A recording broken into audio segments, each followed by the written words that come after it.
Equifax data breach, government says pay up. Rudy Giuliani goes on the offense against Bob Mueller. Again. And even the White House wants to free ASAP. I'm Jamal Simmons, and this is why you should care.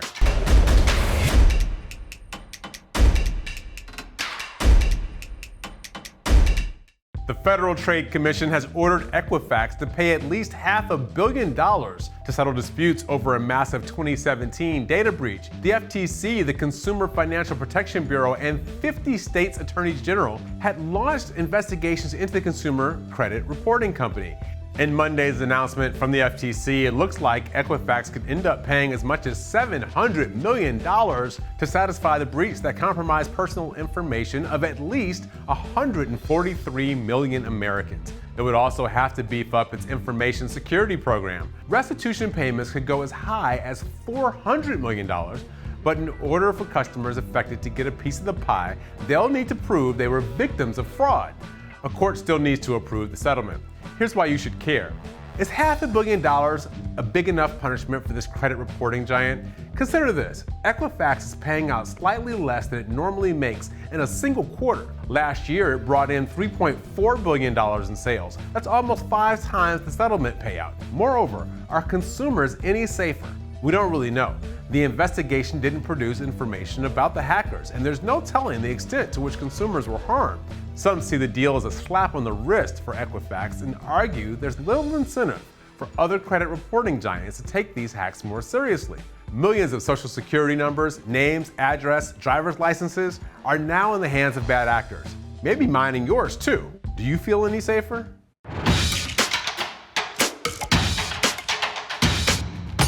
Robert Mueller is finally going to testify in front of Congress, but before he even steps inside of a hearing room, the president's men are offering a rebuttal against the special counsel's testimony on Wednesday. In an appearance on Rising that aired this morning, Mr. Trump's personal attorney, Rudy Giuliani, lambasted Mueller and the 448-page report, much of which Giuliani contends is not true.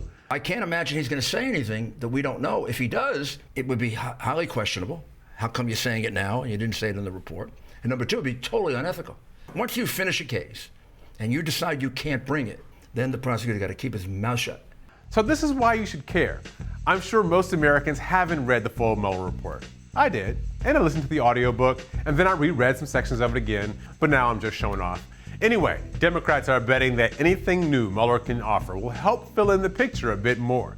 Or maybe just seeing a real live person on TV will help busy people pay more attention. Make no mistake, this appearance is going to be all about politics. The Dems are going to want Mueller to support their argument that had Trump not been president, he would have been indicted, especially for conduct they consider obstruction of justice.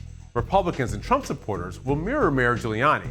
They'll say nothing done was illegal. 1 month after the release of the special counsel's report, we asked voters if they thought Mueller should testify. Our Hill Harris X Daily poll found that 42% of Americans thought Mueller should testify because there were still some open questions, while 36% said there was no evidence of crimes and it was time to move on. Mueller's appearance may not change anyone's mind, but America spent months and millions of dollars on this report, and hearing the results from the horse's mouth can't be a bad thing. Can it?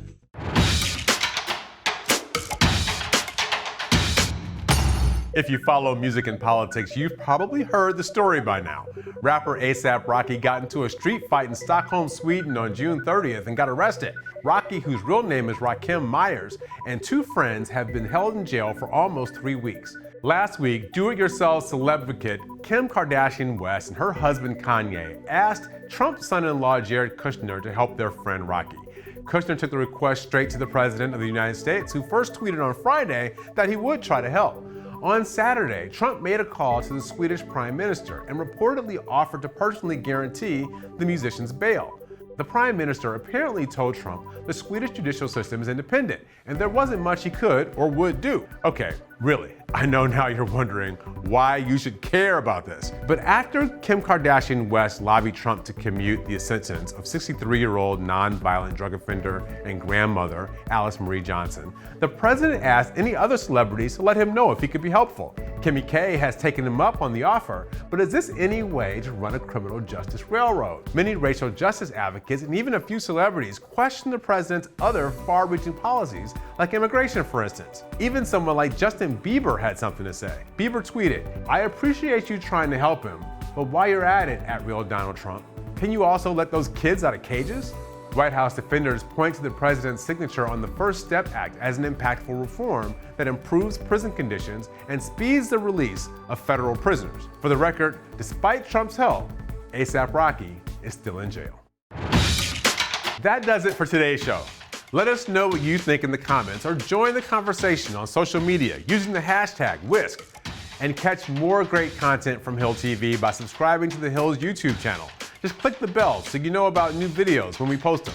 I'm Jamal Simmons, and that's why you should care. Catch you next time.